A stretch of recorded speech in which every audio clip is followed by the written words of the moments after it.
How it's going down is how it'll go down. Sorry, I just knocked the table. Okay. One sec, let me just get Oi. myself in a comfy position. That's away from the table. One sec, I'm position. so sorry. What are you doing? Oh my gosh, you're a nightmare. Okay, I'm ready. This is a schlomozzle. I'm ready. It wouldn't be good for a change if it wasn't a schlomozzle.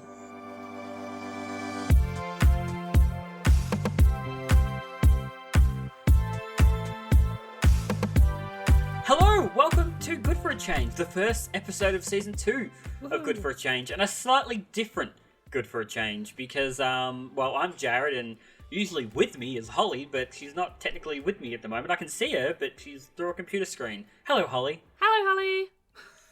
And, well, that's it. It's been months, I thought maybe you'd come up with a different shtick. Apparently not. Nah, why would you? And also, not with me, but with Hollie, because, I mean, they're married, so they're allowed to be in the same room together, is Sean. Hello. Hello, we're back. We're back. It's Season 2. The world didn't get better, so more good We're news back. required.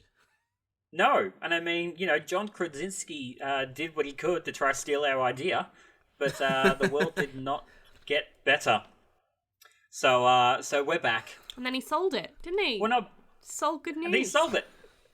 Yeah, that's we did this for free, unless you want to sponsor us. In which case I will say many things about your products. Anyway, it's great to be back. I didn't know if we knew we were coming back when I made that announcement at the end in the intro of the last episode. Oh yeah, we'll be back soon. We probably weren't going to be, but we're back, and I'm happy because now, a little behind the scenes, I don't have to edit it anymore. Sean, I'm handballing all the after work to you, so I just get to host and sit back and chillax. Yeah, so hopefully it sounds somewhat similar to what it used to. Yeah, we'll see. I mean, not. we should apologise for any if the discrepancy in the sound or anything. As again, we're doing this over not Zoom, but the like. And we've just spent 20 minutes getting my microphone to work. It's a good time. It's a good time. Good time. It's a good time. And do you know what else is a good time? What else is a good time? Whatever your story's going to be, Sean, because this is good for a change, and I need some good news. Okay, well, I'll start things off with a real corker of a good news story. And my story is about penguins. Researchers in Japan have been re-evaluating how far penguins can poop. How far penguins can poop? Yes. Do you know what? I didn't think Season 2 was going to go down this route, and I will not be continuing. I quit. Well, it's interesting research because it's not the first time they've researched how far penguins can poop, because in 2003 they discovered some penguins can, and I put in air quotes here, fire their excretion 40 centimeters. Wow, that's longer than a ruler.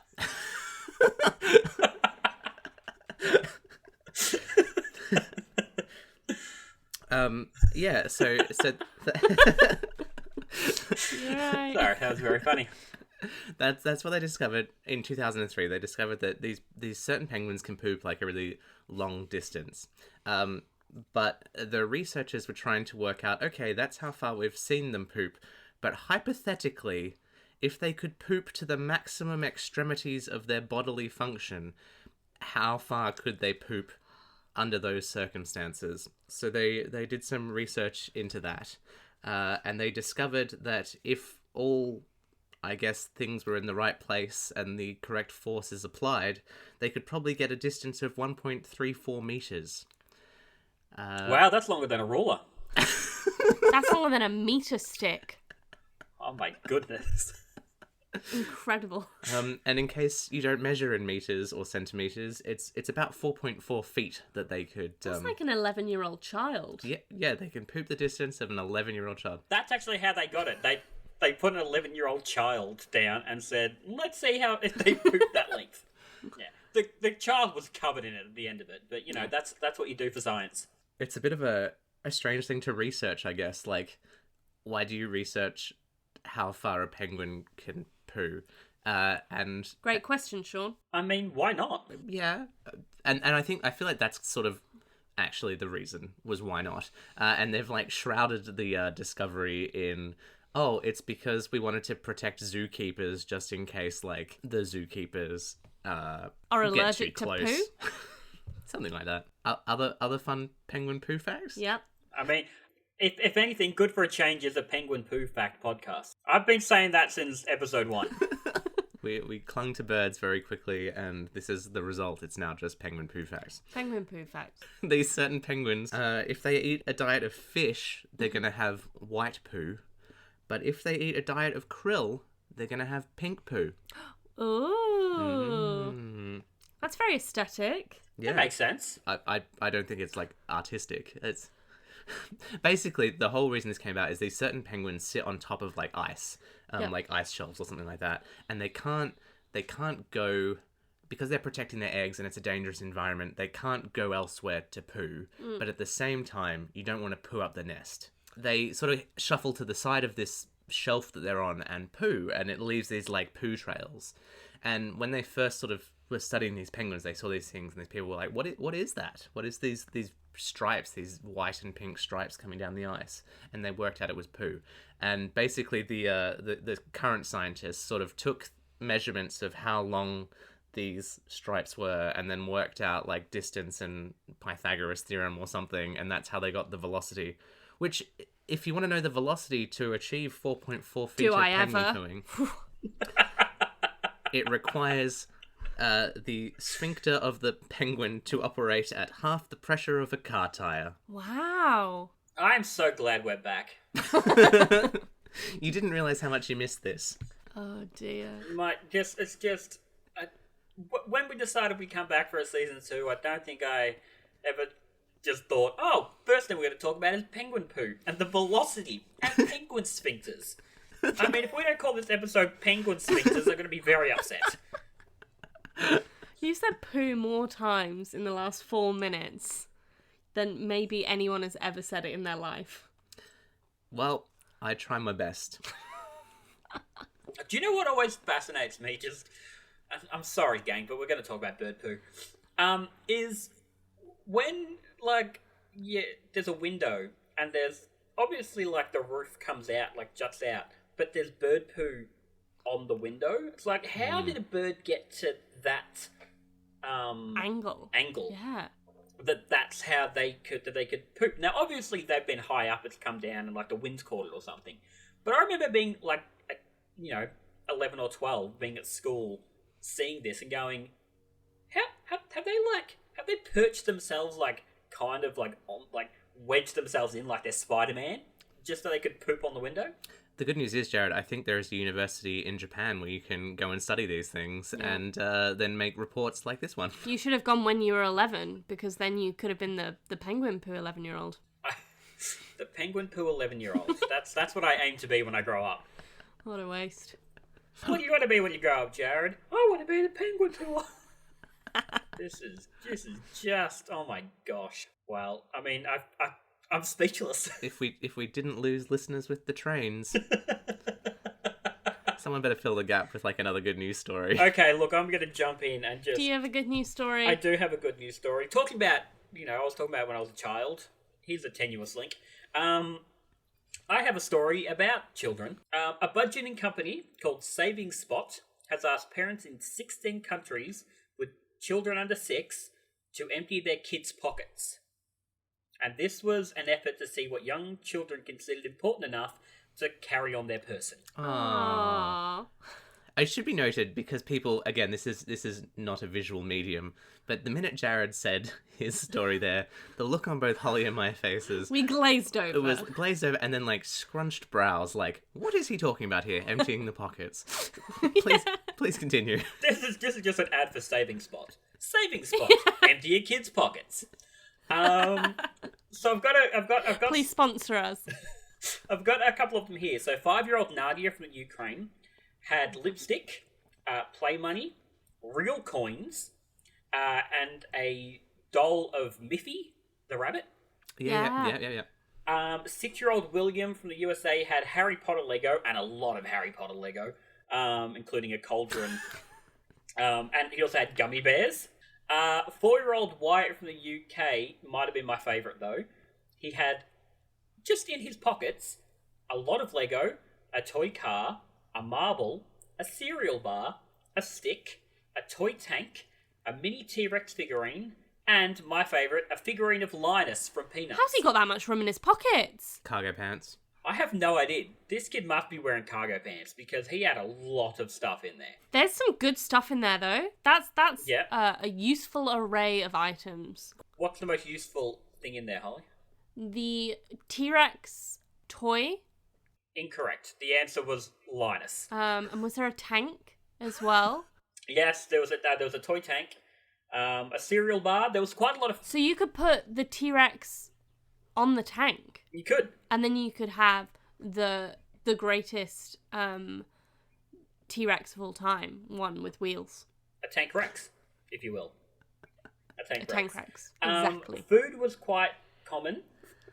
The most common things was food, small Same. toys, and money. But then others included. One kid had a lot of snapped off plastic. That obviously he's been, he's got some of his like the containers holding his toys or something, or Tupperware containers, and just little bits of snapped off that he's pulled off and gone, I'm gonna keep that in my pocket. So off he goes. One kid had a car key that apparently the parents have been looking for days. Makeup, and bafflingly, one boy had his father's credit card that also they had been looking for days. That boy knows what he wants. And he's gonna get it. That boy's a klepto. Oh, bless. Oh, that's so... But to be fair, if you go through my handbag, which is just my grown-up pocket, That's how I think they're referenced. it's honestly the same stuff. It's like sweet wrappers. I've got several Yowies toys in there. You have got a lot of Yowies. We're gonna say we went out before the pandemic. We went to a cafe once, and you just started pulling out Yowies and showing them to me. I think we may have even spoken about that on the podcast before. But you have got a weird fascination with Yowies. I love it. It's the exact right amount of... I don't really like surprises, but it's the exact right amount of build-up for a surprise.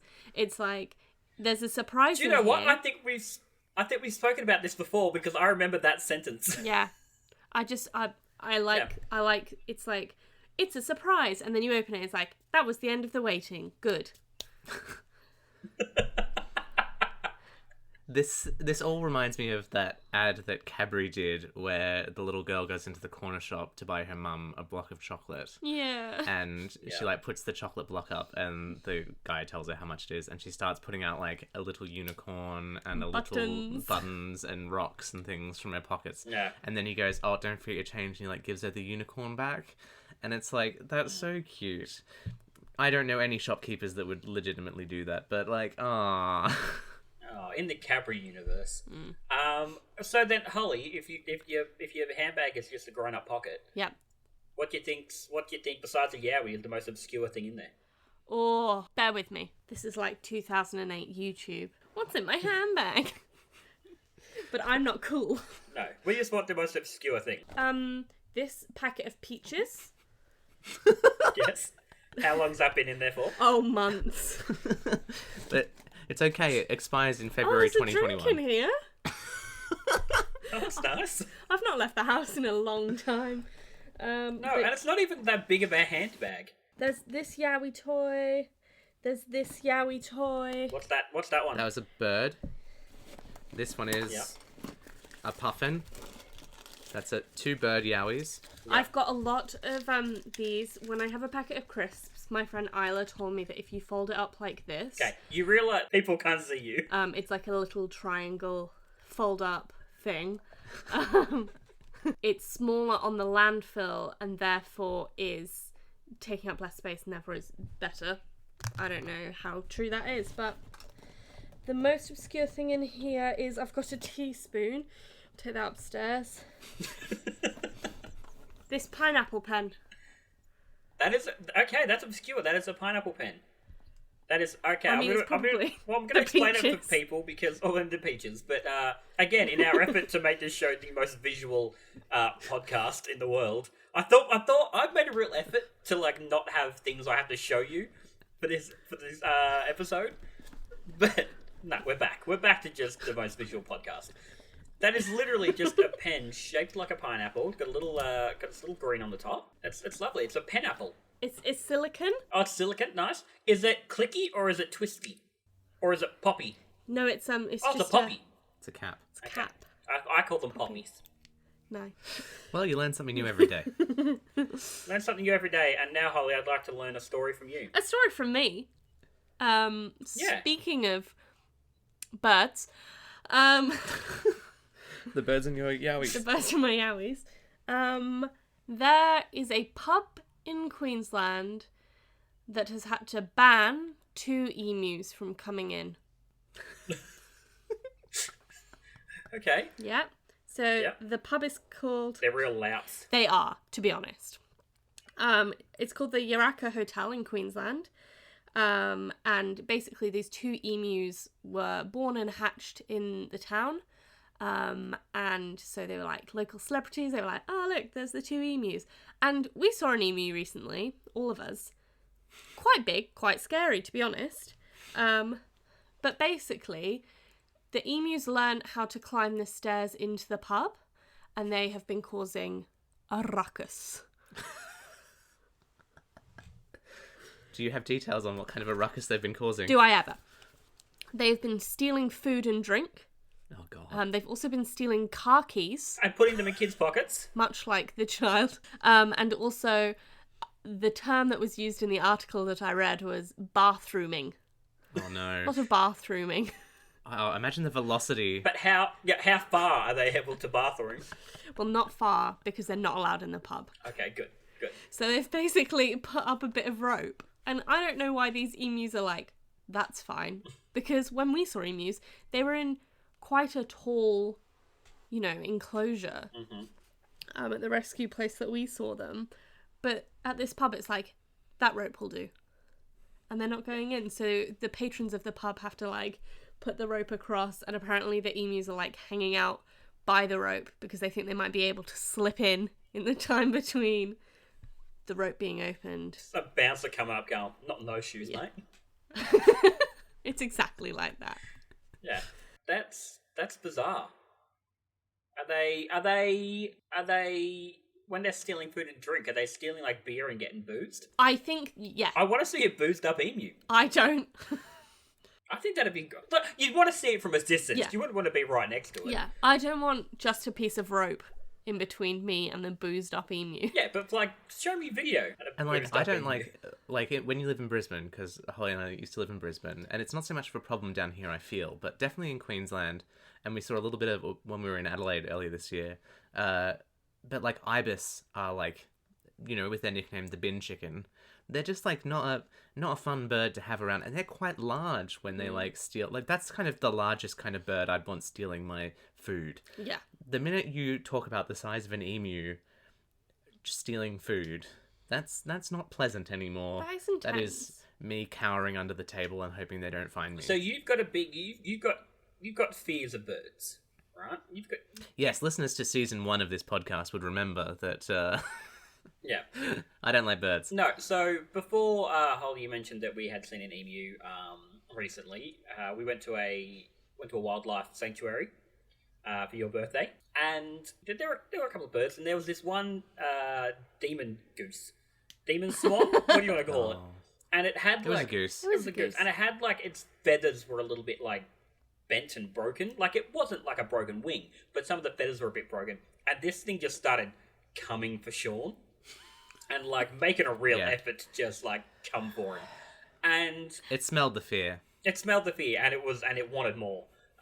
Yep. And it was brilliant. You made me at one point walk ahead of you just so I can shoo this thing out the way. I think the best part though was at one point we turned around and sorry, I don't know if it was that bird or if it was a different one, but you remember there was those falcons. And the wedge-tailed eagles, yeah. The wedge-tailed eagle, and it was don't put your finger through the cage, and a moth to a flame, of course I'm going to put my finger through the cage. I have to. If it says don't do something, I'm going to do it. But remember, I went to do it. And that was the day that Jarrod lost his finger. Yeah, and if you remember, there was that little bird right behind us that none of us saw come up, And as I put my finger through the cage, this bird went "Meow," like that and scared the bejesus out of us. Because it was right as I put my finger in it. It was a real, this like tense moment. My goodness. Amazing. So you know what? I'll give you that one. That one was terrifying. Birds. But that demon goose came for you. Yeah, that's often the case with me and geese. And all geese. I was reading about cassowaries the other day. Oh, though. why? No. No, this is me putting a case forward for cassowaries. This is meant to be a good news podcast. A cassowary. A cassowary, as it were. I was reading a book the other day, and it was talking about how like cassowaries are scary and intense, but in the Daintree where they live, they are the only birds who are able to process the seeds because of the size of them. Back to bird poo, they are the only people.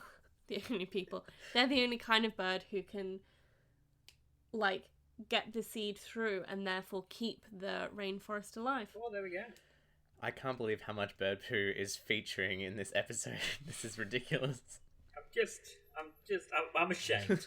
If anything, I'm ashamed. It's good luck, bird poo.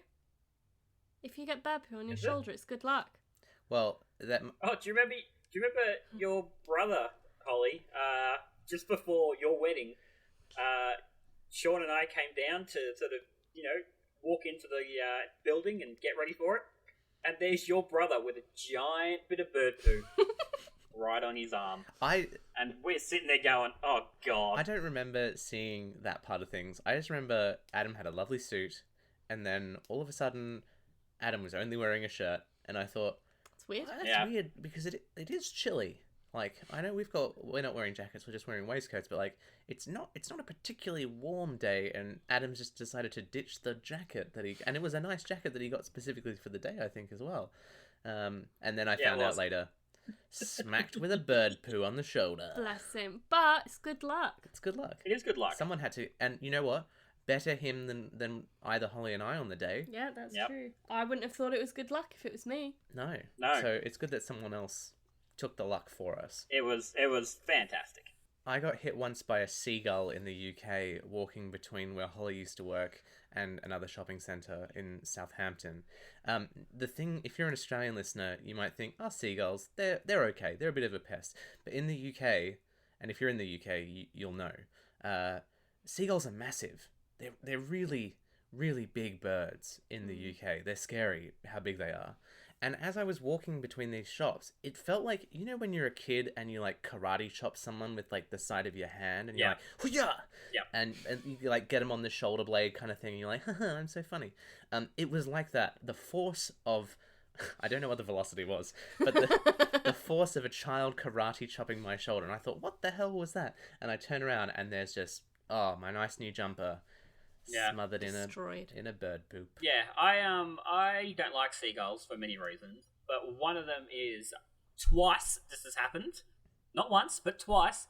I have been eating a McDonald's burger in Federation Square in Melbourne and had a seagull rip it out of my hands. 2 times? Twice that has happened. Wow, Ridiculous, that's unlucky. right? So the first time it happened,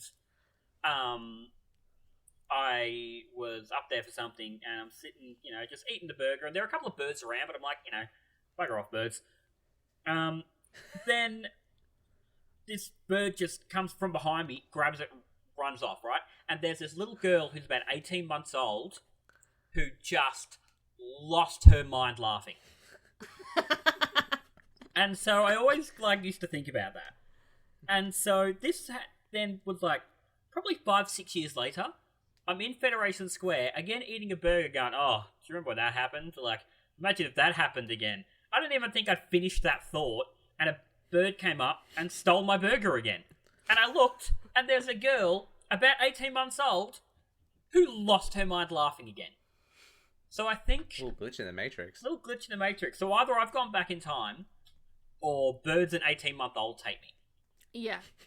Either could be true. Either could be true. I think it's probably the former. If a bird's ever pooed on you and it turned into good luck, you should drop us an email at goodforachangepodcast@gmail.com and tell us, because we'd love to hear your good news stories and maybe share them in a future episode. And if you're going to drop it on us, please tell us the velocity to which you are dropping the email. But Sean, can you tell me something? What? Can you tell me what's good in your life? Oh, I would love to. It's been a strange time, that's for sure. So finding the good things maybe a bit easier than normal. But one of the good things that's been happening in my life lately is something that I've discovered, being locked down and being safe and secure, is a wonderful website called Board Game Arena. Because as some listeners may know, I don't know if everyone knows, but we're pretty avid board gamers, both Hollie and I, and then you as well, and then various other people we know. We all love a good board game. And obviously one of the issues with being locked down is that you can't really have a games night, which is something we pretty regularly do. Yep. And then we discovered this website called Board Game Arena, and you basically play board games online with people from all over the world, and there's like a whole lot of different board games you can play. Some of them we've played before, some of them we've never played before. And it's really fun. It's a really good way of playing board games with people when they're not in the room. Yep. I think we did it a couple of months ago. We played a bunch of different games with your friends from England. Yeah, and that's like really cool that you can connect like these people that you couldn't normally play board games with in the one place, suddenly in the one place. Yeah. It's just that nice way to have that little bit of human connection at the moment. Like, because here in Melbourne, we went from lockdown to no lockdown, back to lockdown. And I was finding at the end of the first lockdown, I was just sick of seeing my friends through a computer screen. Like very much how we are now. But we would have nights where we would have 15 of us on a Zoom call, which was bizarre for a few reasons. But I just got really, I like to see my friends. I like to be mean to my friends in person and see the look of despair on their eyes. What was really funny, though, seeing, when we had 15 of us, would be, people would try have their own conversations. Like, 2 people would start talking about something, and 3 people would be talking about this. And at one point I had to say to them, guys, you realise that's not how this works. We can't do that. The technology does not exist yet that you 2 can mute everyone else and only have a conversation with each other, which is a great idea, and something I think Zoom should definitely look into. Hi, Zoom. If you're looking for a sponsor... No, the opposite. We're definitely The opposite of using that. Zoom to do Sponsor this. me.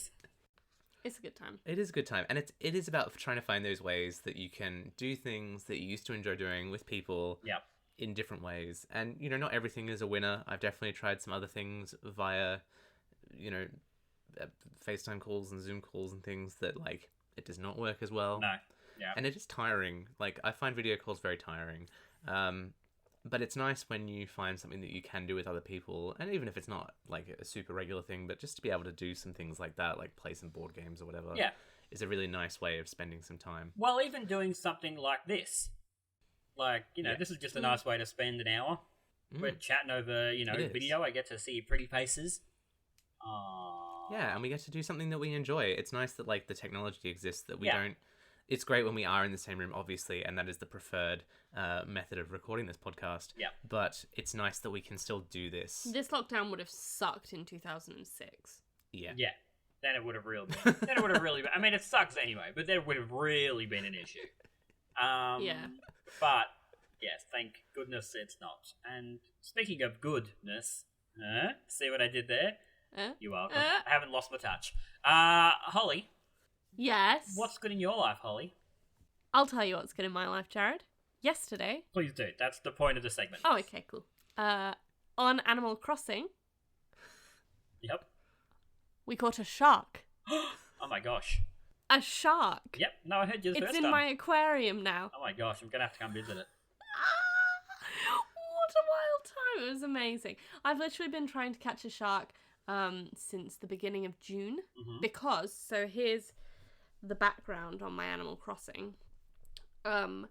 We're obviously in the southern hemisphere at the moment, so the sharks are not available to me 24/7, but my mum and my sister are in the northern hemisphere. Did I say that we were in the southern? Yes, no, you're right. Yeah. Your science is correct. I'm right. Okay. So they're in summer, which means that they've got the summer fish, which means they've got the sharks. Now, I thought that there was some sort of a conspiracy against me that meant that I wasn't allowed to catch a shark because I was in the southern hemisphere. But yesterday, I called my mum and I said, "Hello, my mum. I love you." Yep. But when I call your mum and say that, she tells me to stop calling it. Yeah. That's fair. Yeah, it's Okay. like that, isn't it? Yeah. I said, "Can you please check in your Critterpedia and tell me what time of day the sharks are available? Because I feel like that's what's going on, is that it's available at this like weird time of day where I'm asleep." And I was correct. So I stayed up until 1 o'clock in the morning when the sharks first start to appear, and then we fished for half an hour, and then I got a shark. Now, we need to clarify something here. Yes. Holly did not catch the shark. Sean caught the shark. Okay. Holly was like, I need to find some stories for this Good for a Change podcast. Sean, can you please just do some fishing for me for a moment? And I caught the shark. Sean caught the shark. So as far as I'm aware, the conspiracy theory of Holly being unable to catch sharks still exists. Yeah. Okay, so... But Blathers thinks that I caught the shark. Okay, well, Blathers is a moron. I've been saying that for months. So what's good in your life is that Sean caught a shark, but you're taking the credit. Yes, that is what is. You're taking the credit to a virtual owl Yes. who always seems asleep when I walk in. Yeah, that's because he sleeps in the daytime because he's nocturnal. Yeah, but I only usually play in the daytime. You should Even then, I start haven't played playing for at 1 weeks. o'clock in the morning when the sharks are available. All right, great. I'm on board. I have to call your mum up and say, "Hello, I love you. Can I come to your shark place, please?" She'll say yes. We really She'll are. say, "Stop calling me." This is another one of the things that have happened during lockdown. I feel like it happened globally. Was that everyone went, "I need a Switch, and Animal Crossing is coming out. I'm going to play Animal Crossing."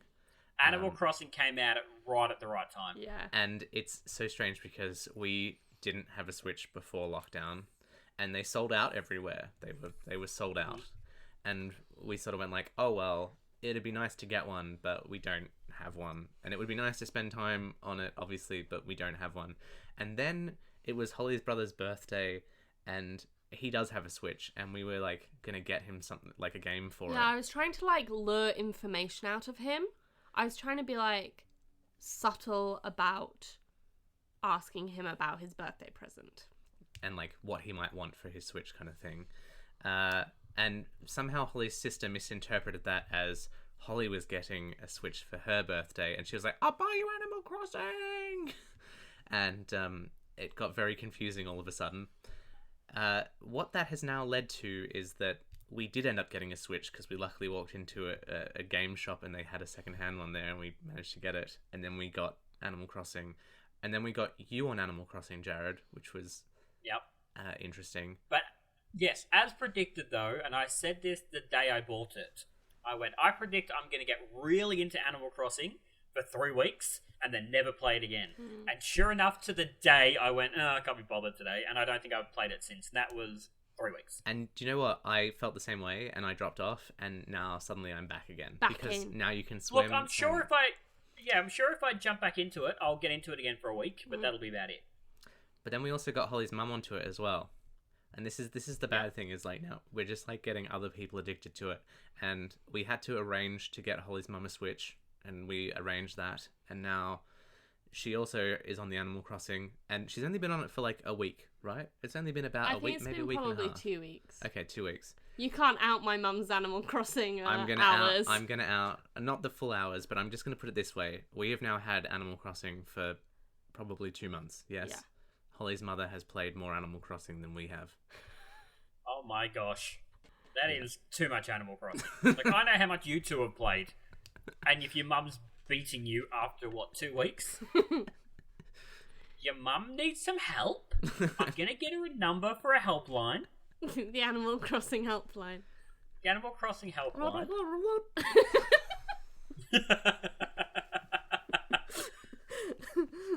Mac, I just want to go on the record as saying that I hate Tom Nook. Yeah, same. Tom Nook needs to go. And I also hate Isabel. hate Isabel. Fair enough. Isabel's when they, forgive the pun, jump the shark. She's not a great character. I don't care about the band you saw on television last night, Isabel. It's like, I've got no news. Want to hear about my television? No, Isabel, I don't want to. Let me play the game. But the other day, one of my islanders came up to me. He was like, hiya, Hollie. And he's my favourite, which is irrelevant, but, you know, not to me. Hiya, I think I've got a bit of a conspiracy theory for you. And I was like, okay. I think that this whole thing might be a game. And I was like, oh my god, what's happening right now? And he's like, and the whole Tom Nook thing, like, you just sell him shells and that pays off your house somehow? And I was like, what is going on? Oh my god. They're learning. And then he went, nah, I'm joking. And I was like, I've been played. It was really funny. Either that, or these characters actually in this game have figured out they're in a game and they're like, we need help. They're We sentient. need to get out of here. They're sentient. They become sentient. They know they're in a game. I sometimes think that. I'm like, at least I left my little Animal Crossing Jarrod in bed. He's fast asleep. He's having a great time. That's good, yeah. So at least I've left him there. So that if this is a simulation that he's actually living in, Yeah. at least I've left him with a nice house. He has a heater. He has a nice kitchen. Nice. He has a couple of friends. Yeah, He'll be fine. he'll be alright. Well, that's all that He matters. doesn't need me to go looking for fossils. So if little Animal Crossing Jarrod is having a good time, what's big normal real life Jarrod doing to have a good time? What's good in Jarrod's life? Well, I am very fortunate in that during the chaos of everything going on at the moment, that I'm still able to work. Now, Huzzah. during basically almost the entire first season of Good for a Change, I was unemployed. I worked a little bit, but I essentially had 2.5 years of unemployment, and it was not good in my life. But I was very fortunate that basically towards the end of the first season, if not just after we wrapped, that I got a job. Yay. And I can work, and have money again that I can buy Switches in Animal Crossing. And so I certainly don't take it for granted. I know a lot of people at the moment aren't in my situation and can't work, so I certainly understand where they're coming from, because God knows I did it for 2.5 years. But yeah, I've been working, and I have sort of found myself in a nice group. I've been there now about 4 or 5 months, and it's nice to sell smartwatches to my friends. Hey. That's what's good in my life. That's you too. That's what's good in your life, your smartwatch. That's good, and I sell a lot of televisions. So if you want a television, come down to my work. I'm not going to tell you where I work in case I don't know you, and you come and murder me. But if you manage to find me and say the keyword "good for a change," I'll give you $2 off. Oh. There we go. Ooh. And if I know you personally and you say it, I'll say I'm not giving you anything off. Get out of here, Matt. Yeah, Matt. Dear. Trying to Yeah, buy Matt. tellies. Matt. What a nightmare. What a nightmare. I actually saw Matt's parents the television. Oh, there we go. So that was nice. They got a very nice television. Don't Everyone out getting don't, TVs. don't out their TV purchasing history. Why not? It was a 65 Samsung Q70T. It's actually a very nice television. Oh dear. But that's what's good in my life. Yeah, just it's nice to have a job again. Mhm. Like, and I'm also working, doing podcast editing. Not this podcast though. Keeping That's nice. busy. That's good. I've been keeping very busy. It's been I feel like I would have been just as busy even if I didn't get this job. But now I'm working full time, and editing podcasts on the side. And my goodness, I just want a nap. You're working left, right, and centre. I do work left, right, and centre, but I've got today off and I've got tomorrow off, so I can nap all day. Huzzah! Now that is Woohoo! some good news.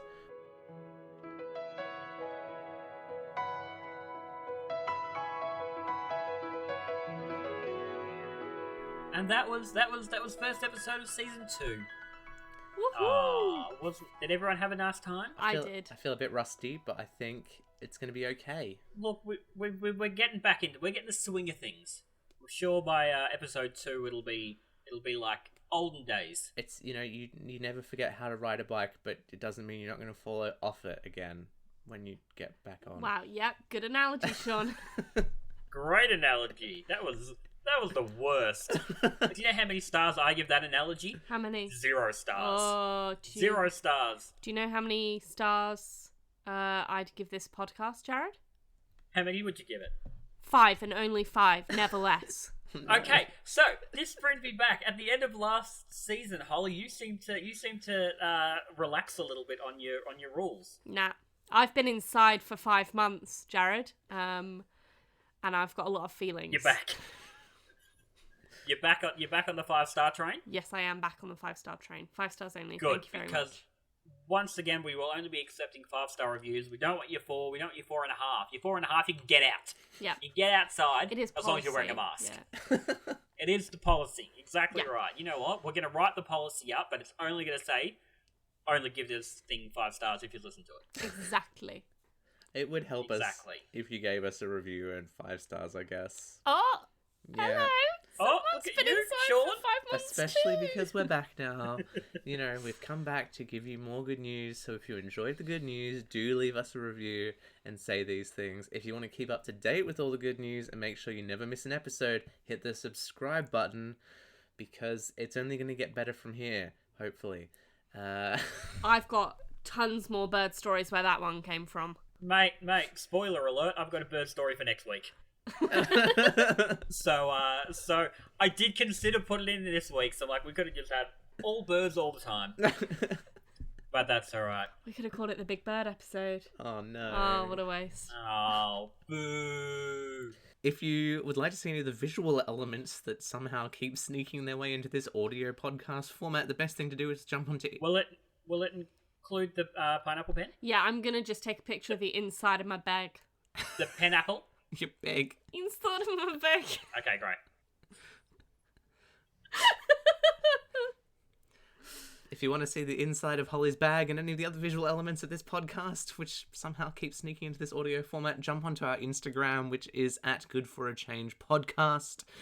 If you'd like to like us on Facebook, we are the Lazy Creations group on there, and we post all our videos so you can share them with your friends, because that'll help spread the word and spread the good news. Spread the good news. And if you're John Krasinski, if you could give us a split of whatever you got, we would love that. That'd be excellent, thanks. And if you're CBS, we'll take over. We'll host that show. Yeah, quite give happily. it to us. Screw you, John Krasinski. Anyway, thank you very much, Holly. Thanks, Jarrod. Thank you very much, Sean. You're welcome. Thank you very much, Jarrod. You're welcome. Goodbye. Bye for now. No, Holly, you have to say Oh. until next Until time. next time. I knew it was me. Goodbye. I knew it was me. Bye. Goodbye. Bye.